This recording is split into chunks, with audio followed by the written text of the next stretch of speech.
Bonjour, bonjour à tous, j'espère que vous allez bien et que vous êtes bien installés. C'est Joseph Naomi, très heureuse encore de vous retrouver aujourd'hui pour un nouvel épisode.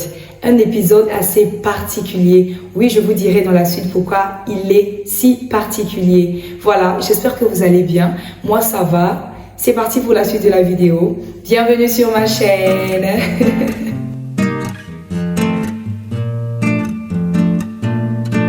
Alors, un habitué de la chaîne me demandera, mais Joseph Naomi, tu n'es pas passé par la rubrique PJ. Oui, tu as raison. On ne peut pas aller plus loin dans cette vidéo si on n'a pas invité nos frères et sœurs qui ne font pas encore partie de la bergerie. Je parle de toutes ces personnes-là qui n'ont pas encore fait la paix avec le Seigneur, qui n'ont pas encore donné leur vie à Jésus-Christ, qui ont peut-être déjà entendu parler de lui, mais qui ne savent pas comment ça se passe et comment on fait pour être appelé enfant de Dieu. Mais la Bible nous dit que mais à tous ceux qui l'ont reçu et à ceux qui croient en son nom, elle a donné le pouvoir de devenir enfant de Dieu. Donc, pour faire partie de cette grande famille des enfants de Dieu, tu dois recevoir Jésus dans ton cœur comme ton Seigneur et ton Sauveur. Je t'invite à faire cette prière très courte. Je t'invite à la faire. Seigneur, je décide aujourd'hui d'abandonner toute ma vie passée. Je décide de te donner ma vie, de te suivre. Que tu sois mon Seigneur et que tu sois mon Sauveur. Fais-le de tout ton cœur. Désire qu'il vienne dans ta vie. Et crois-moi, tu feras cette prière. Il t'entend, il viendra dans ta vie et il te donnera le salut. Maintenant, tu fais partie de la grande famille des enfants de Dieu, si tu l'as fait, bien évidemment. Alors, on peut continuer la vidéo. J'espère que tu es bien installé. Vraiment, ce sera très puissant aujourd'hui. Que Dieu te bénisse.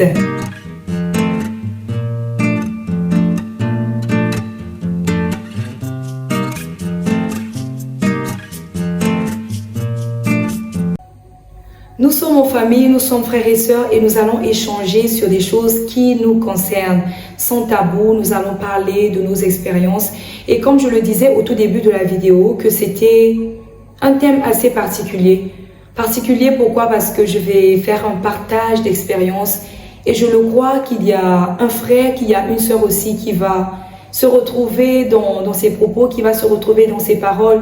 Oui, parce que je bénis le Seigneur de ce qu'il a répondu à mes préoccupations au travers des prédications et des enseignements de l'apôtre Mohamed Sanogo, qui je crois est une bénédiction, est un don de Dieu pour notre génération.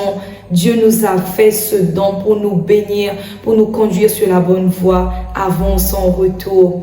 Voilà, donc le partage d'expérience était que en fait, je sais que tout le monde ici, entre frères et sœurs, nous sommes, voilà pourquoi on a pris la peine d'inviter ceux qui ne font pas encore partie de la bergerie, parce que nous voulons nous retrouver dans cet environnement convivial où on peut échanger sans tabou. Oui, je sais qu'il y a, au milieu de nous, on a déjà reçu des promesses de Dieu. Chacun de nous, on a déjà reçu des paroles. Un jour, Dieu nous a déjà dit que je vais accomplir telle chose avec toi, que ce soit dans un futur immédiat ou un futur lointain. Il nous a déjà dit que je vais faire telle chose, je vais t'accorder telle chose. Mais il nous arrive des temps où les situations deviennent tellement compliquées, où les circonstances autour de nous nous disent tellement le contraire de ce que Dieu nous a promis, qu'on se pose des questions. On est tellement accablé, on se dit, mais Seigneur, tu m'avais dit ceci, mais ce que je vois autour de moi là, c'est tellement opposé à tout ce que tu m'as promis. Mais il y a un endroit. Il y a un endroit où lorsqu'on y va, on est comme revigoré. On retrouve la foi, on retrouve l'espérance, on retrouve la vie. Oui, je suis en train de parler de la présence de Dieu. Je suis en train de parler de ces temps de communion avec le Seigneur, de ces temps d'intimité avec lui. Où lorsqu'on se sent accablé par la réalité, par tout ce que l'on voit autour de nous, on va tout simplement dans sa présence. Et cette atmosphère où lorsqu'on se laisse aller comme un petit enfant qui se laisse aller dans la présence de papa. Et là, dans ces temps, on se retrouve, c'est comme s'il vient nous rappeler ses promesses. Parce que lorsqu'on est accablé, on oublie complètement des fois tout ce que Dieu nous a dit, toutes les promesses. Pourquoi? Parce que les choses sont tellement difficiles. Mais durant ces temps-là, il nous remplit d'espérance, il nous remplit d'assurance. Et moi, ma préoccupation, c'est une chose, c'est une prière que j'ai faite, que je soupirais à cela. Je disais, Seigneur, je veux constamment rester dans cette cette atmosphère, je veux constamment avoir la conscience de ta présence. Je veux constamment avoir la conscience de tes promesses dans mon esprit. Chaque fois, même si la réalité me présente autre chose, mais fais-moi cette grâce. Je veux constamment avoir la conscience de tes promesses et des paroles que tu m'as données. Mais je constatais que dès que je sors de la présence de Dieu, c'est comme si j'ai tout oublié, la réalité me rattrape.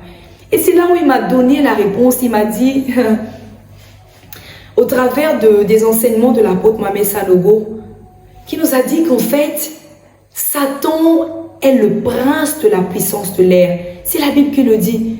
Satan est le prince de la puissance de l'air. Et particulièrement pour ces derniers temps, il a relâché dans l'atmosphère des entités qui nous empêchent de croire. Oui, qui nous font oublier les promesses de Dieu, qui nous font oublier les paroles de Dieu. Le contexte dans lequel il a dit, c'est que lorsque des fois on se retrouve dans des rassemblements, genre au culte, au milieu, voilà, entre enfants de Dieu, nous sommes là en train d'écouter la parole de Dieu. Avec l'onction, on se retrouve fortifié, revigoré. On est plein de zèle, plein d'énergie. Mais dès lors qu'on sort de là, c'est comme si on a oublié en fait tout ce que l'homme de Dieu ou tout ce que l'on a écouté dans la présence de Dieu, tout ce que Dieu nous a dit.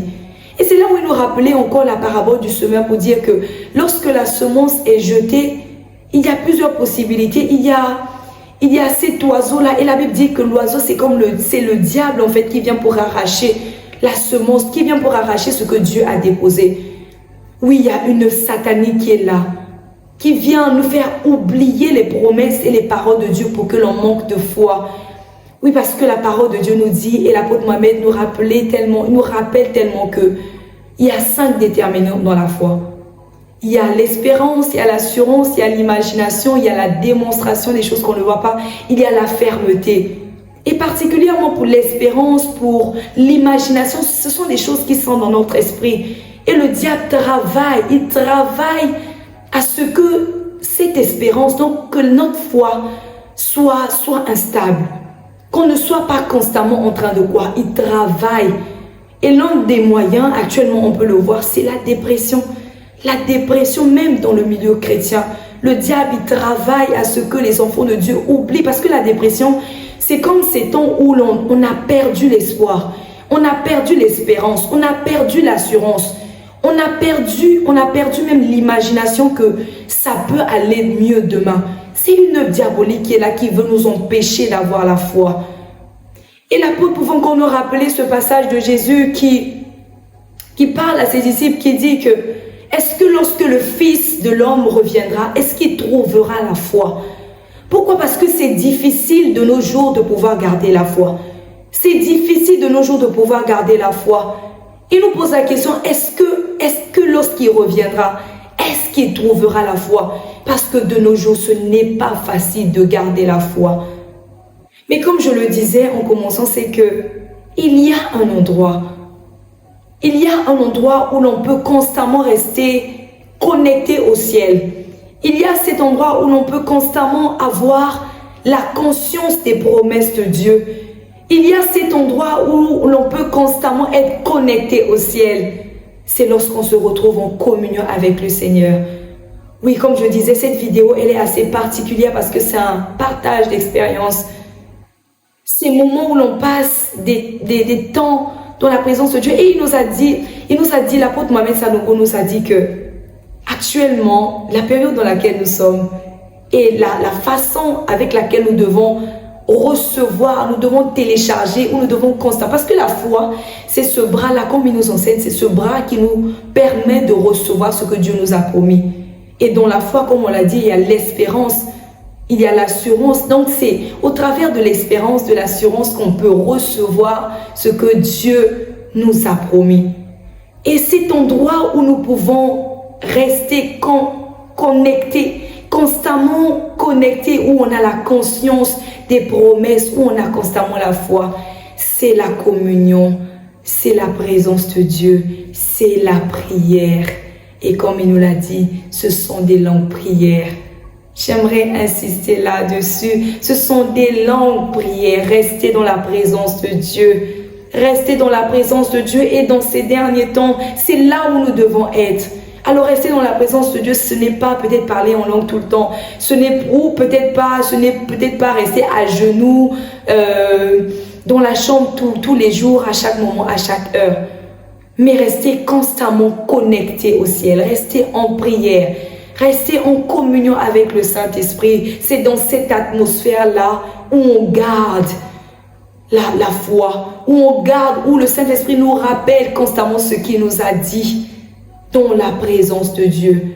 Oui, parce que Dieu nous demande, est-ce qu'il trouvera la foi? Et j'ai envie de demander ça à mon frère et à ma soeur. Est-ce que Dieu trouve la foi en toi? Est-ce qu'il trouvera de la foi? S'il revient aujourd'hui, est-ce qu'il trouvera la foi dans ton cœur? Est-ce qu'il trouvera la foi dans ta vie? Est-ce qu'il trouvera la foi? Nous devons rester attachés. La Bible nous dit qu'il est le cep et nous sommes les sarments. Nous devons rester attachés, connectés à la source. Ce n'est que là, dans sa présence, que nous allons garder pleinement sa parole. Et ça va nous garder. Parce que plus le temps avance, plus c'est difficile pour les enfants de Dieu. La foi est combattue. Bon, j'espère que vraiment cette vidéo t'a béni et que tu as été encouragé en fait à soupirer encore après la présence de Dieu, à rester dans la présence de Dieu, à contempler sa personne, à juste rester là, constamment rester connecté à lui. J'espère vraiment que cette vidéo t'aura encouragé parce que nous devons garder la foi et Christ revient bientôt. Que Dieu te bénisse. C'était Joséphine Arumi.